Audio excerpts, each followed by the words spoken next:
அனைவருக்கும் வணக்கம். அகத்தவம் ஆண்டின் ஒவ்வொரு நாளும் ஜனவரி 11ஆம் தேதி ஜேம்ஸ் அலன் அவர்கள் புக் ஆஃப் மெடிடேஷன் என்ற அந்த நூலில் நாள்தோறும் பதிந்த அந்த ஒன்றில் ஜனவரி 11 தமிழ் மொழியில் கூற வேண்டுமென்றால் நாம் சீர்மை என்று ஒரு சொல்லில் கூறலாம். இல்லாமல் சிறிதளவு இருப்பதும் எல்லாம் உங்கள் சொந்த உணர்வின் சிறப்பு அகத்தினை உள்ளிணை. அனைத்து உண்மையான சிறுமையும் உள்ளிருந்து மாற்றப்பட்ட ஆர்வத்திலும் உள்ளத்திலும் வர வேண்டும்.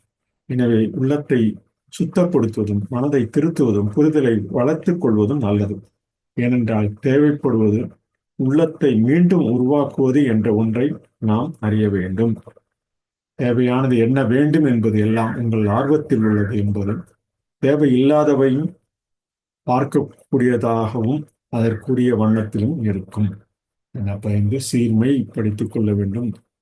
நமது அகத்தினை உள்நினைப்பினை சீர்மைப்படுத்திக் கொள்ள வேண்டும் என்று கூறலாம். What he says in English, one single word we can say an acrostic pattern, across way, reform. Right engagements favors on to really moving. Right engagements favors on to really moving. It matters little what is without, for it is all a reflection of your own consciousness. All true reform must come from within in a changed heart and mind. It is good, therefore, to cleanse the heart, to correct the mind, and to develop the understanding, for we know that the one thing needed is regenerate heart.